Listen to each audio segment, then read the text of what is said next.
ভাত ছাড়া সব কিছুর সাথেই এটা খেতে পারবেন। নমস্কার বন্ধুরা, সীমাস স্মল কিচেনে পুরনো বন্ধুদেরকে অসংখ্য ধন্যবাদ জানিয়ে নতুন বন্ধুদেরকে আমার চ্যানেলে স্বাগত জানাচ্ছি। আজ আমি খুবই হেলদি একটা চিকেনের রেসিপি নিয়ে আসছি। চিকেন হয়তো আপনারা অনেকভাবেই খেয়ে থাকেন, এইভাবে করে একবার বানিয়ে খেয়ে দেখবেন, খুবই ভালো লাগে। ঘরে থাকা সামান্য উপকরণ দিয়েই একদম হোটেলের স্টাইলে রেসিপিটাকে বানাতে পারবেন। আসুন দেরি না করে আমার রেসিপিটা আরম্ভ করি। আমি প্রথমে চিকেনটা ম্যারিনেট করার জন্য একটা পেস্ট বানিয়ে নিব। তার জন্য 3টা কাঁচা লঙ্কা আর সামান্য পরিমাণে ধনেপাতা দিয়ে একটা পেস্ট বানাবো। লঙ্কাটা অবশ্য আপনাদের টেস্ট অনুসারে দিতে পারেন বা আলাদা করেও লঙ্কার পেস্ট বানিয়ে দিতে পারেন।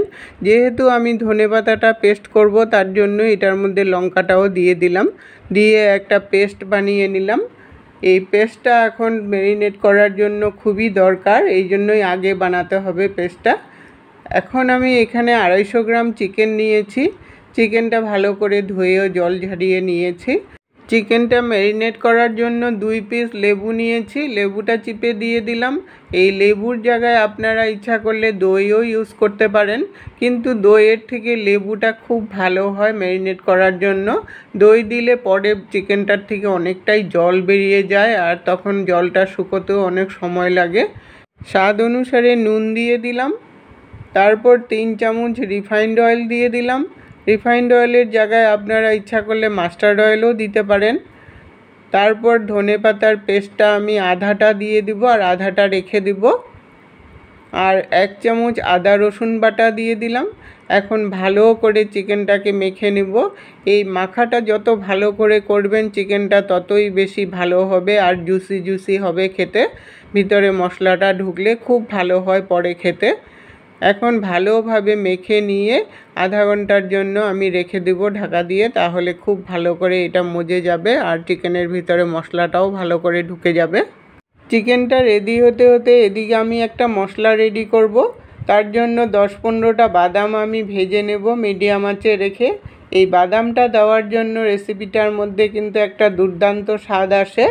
বাদামটা আমি প্রায় 5 মিনিটের মতো হালকা মিডিয়াম আঁচে রেখে ভেজে নামিয়ে নিলাম। তারপর মিক্সিতে সামান্য পরিমাণে জল দিয়ে একটা পেস্ট বানিয়ে নেব। এখন আমি কড়াই বসিয়ে 4 চামচ সরষের তেল দিয়ে দিলাম। এখন আমি সরষের তেল দিয়েই রেসিপিটাকে বানাবো।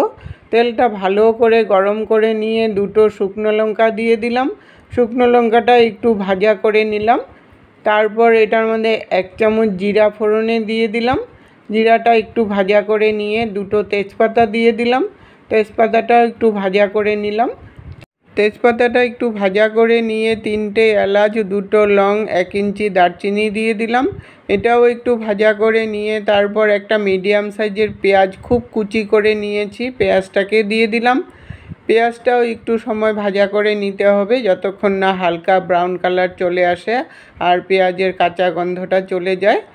পেঁয়াজটা ভাজা হয়ে গেছে, একটা হালকা ব্রাউন কালার চলে আসছে। এখন এটার মধ্যে 1 চামচ আদা রসুন বাটা দিয়ে দিলাম। এই আদা রসুন বাটাটা দিয়েও কিন্তু একটু ভাজা করে নিতে হবে, যতক্ষণ না একটা কাঁচা গন্ধ চলে যায়। তারপর এটার মধ্যে একটা টমেটো কুচি দিয়ে দিলাম। টমেটোটাকেও একটু সময় ভাজা করে নিলাম, যতক্ষণ না টমেটোটা একটু গলে আসে। সব কিছুই দিয়ে একটু সময় ভাজা করে নিলে রেসিপিটা খুবই ভালো হয় খেতে। 2 মিনিটের মতো ভাজা করে নিয়ে চিকেনগুলোকে দিয়ে দিলাম। এখন চিকেনগুলোর সাথে মশলাটাকে সাথে ভালো করে মিশিয়ে নিতে হবে। চিকেনটা ভালো করে মিশিয়ে নিয়ে 1 চামচ হলদি পাউডার দিয়ে দিলাম আর 1 চামচ জিরা, ধনে আর শুকনো লঙ্কা আমি মিক্সিতে পেস্ট করে নিয়েছি, ওটা দিয়ে দিলাম। এটা কিন্তু বাটা মশলার মতনই একদম স্বাদ আসবে। এখন সব মশলাটা ভালো করে মিশিয়ে নিতে লাগবে। 2 থেকে 3 মিনিটের মতো এইভাবে করে আমি মিশিয়ে নিয়ে তারপর 5 মিনিটের মতো ঢাকা দিয়ে রাখবো, তাহলে চিকেনটাও একটু সিদ্ধ হয়ে যাবে আর একটু চিকেনটার থেকে জলও বেরিয়ে যাবে। 5 মিনিট পরে ঢাকনাটাকে উঠিয়ে চিকেনটার থেকে অনেকটাই জল বেরিয়ে গেছে। এখন ভালো করে একটু নাড়াচাড়া দিয়ে তারপর বাদামের পেস্টটাকে দিয়ে দিলাম আর 1 চামচ কাশ্মীরি চিলি পাউডার দিয়ে দিলাম আর ব্যালেন্স হওয়ার জন্য একটু মিষ্টি দিয়ে দিলাম। এখন সব কিছু দিয়ে ভালো করে আবার মিশিয়ে নিয়ে হাই হিটে দিয়ে একটু জলটা শুকোতে হবে। এখন আর আমি ঢাকা দেব না, এখন হাই হিটে দিয়ে অনবরত নেড়ে নেড়ে মশলাটাকে কষিয়ে নেব। চিকেনটা ভালো করে কষিয়ে নিলে খেতেও ভালো লাগবে। প্রায় 3 থেকে 4 মিনিটের মতো এইভাবে হাই হিটে দিয়ে চিকেনটাকে কষিয়ে নিয়েছি, ঝোলটা শুকিয়ে গেছে। এখন বাকি যেটা ধনেপাতার পেস্টটা ছিল ওইটা দিয়ে দিলাম। এইভাবে করে পরে ধনেপাতার পেস্টটা দিলে চিকেনের মধ্যে সুন্দর একটা ধনেপাতার ফ্লেভার আসবে। চিকেনটাকে ভালো করে কষিয়ে নিয়ে তারপর 1 বাটি জল দিয়ে দিলাম। জলটা অবশ্য আপনাদের আন্দাজ মতো দিতে পারেন, কেউ ঘন রাখতে চাইলে কম করে দিবেন, কেউ যদি একটু মাখো মাখো রাখেন তাহলে একটু বেশি করে দিবেন।